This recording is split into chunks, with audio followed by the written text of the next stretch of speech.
Guys I guess 4-5 video पहले हमने सीखा था कि किसी नंबर को चेक कैसे करते हैं कि वो आर्मस्ट्रॉन्ग है या नहीं। ठीक है, अब हम देखेंगे कि किसी गिवन रेंज के बीच में जितने भी आर्मस्ट्रॉन्ग नंबर है वो कैसे निकालते हैं। तो एक यूनिक अप्रोच लेके आया हूं मैं इस बार आपको समझाने के लिए। तो गाइज फटाफट देख लेते हैं आर्मस्ट्रॉन्ग नंबर होते क्या है। जैसे 153, ये एक आर्मस्ट्रॉन्ग नंबर। ऐसा क्यों? क्योंकि अगर मैं इनकी लेंथ को काउंट करता हूँ 1 2 3, इस लेंथ को मैं इनकी पावर में लगा देता हूँ 3 3 3 और यहाँ सम कर देता हूँ इन सब का, तो ये कितना हो जाएगा 1, ये हो जाएगा 125 और ये हो जाएगा 27। तो वापस से ये ओरिजिनल कंडीशन में आ जाएगा 153।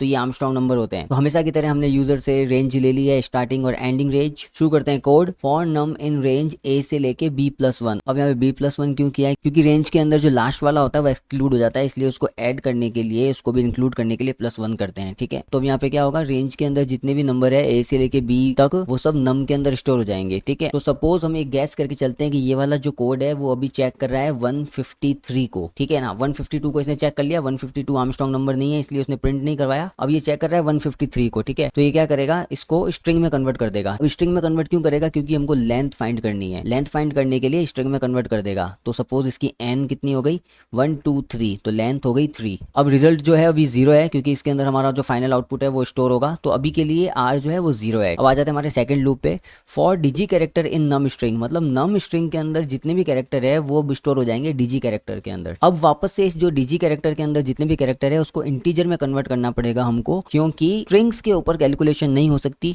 अभी आगे जाके हमको कैलकुलेशन करनी पड़ेगी, पावर में 3 लगाना है, फिर सम करना है, तो वो सिर्फ इंटीजर पे ही हो सकती है। अब आपको यहाँ पे एक बात समझ में आ रही होगी कि हमने स्ट्रिंग में कन्वर्ट क्यों किया था, सिर्फ और सिर्फ लेंथ फाइंड करने के लिए। हमको लेंथ मिल गई, अब हमको कैलकुलेशन के लिए वापस से इंटीजर में इसको कन्वर्ट करना है। तो यहाँ पे हमने इंटीजर में कन्वर्ट करके इसको स्टोर करवा लिया डिजिट वेरिएबल में। उसके बाद अब देखो यहाँ पे क्या हो रहा है, अभी रिजल्ट कितना है 0। तो 0 प्लस डिजिट, अभी फर्स्ट डिजिट क्या है 1 और इसकी एन क्या है, मतलब पावर क्या है 3, तो ये कितना हो गया 1। अब रिजल्ट कितना बन गया 1 प्लस, अब डिजिट क्या है 5, पावर क्या है 3, तो ये कितना हो गया 126, ये 125 प्लस 1, तो अब रिजल्ट कितना हो गया 126। तो 126 प्लस अब डिजिट क्या हो गई 3, तो 3 की पावर 3, तो ये कितना हो जाएगा 27। तो 27 और 126 को प्लस करेंगे तो कितना हो जाएगा 153 फिर से। तो अब ये वाली कंडीशन चेक करेगी कि जो रिजल्ट आया है और जो नंबर को हम चेक कर रहे थे वो बराबर है या नहीं। तो यहाँ पे 153 जो रिजल्ट है वो नंबर के बराबर है 153 के, तो ये क्या होगा प्रिंट कर देगा यहाँ पे। ठीक है, प्रिंट कर देगा 153 को। अब इसने 152 को प्रिंट नहीं किया होगा क्योंकि जो ओरिजिनल नंबर है 152, उसका रिजल्ट 152 नहीं आएगा ये सब कैलकुलेशन के बाद, क्योंकि वो आर्मस्ट्रॉन्ग नंबर नहीं है। ठीक है, हमको सिर्फ आर्मस्ट्रॉन्ग नंबर ही प्रिंट करवाने हैं। तो इसको एक बार रन करके देख लेते हैं। फर्स्ट रेंज दे देते हैं 100, उसके बाद रेंज दे देते हैं 1000। ओके गाइस, तो 100 से 1000 के बीच में ये सारे हैं जो कि आर्मस्ट्रॉन्ग नंबर्स हैं।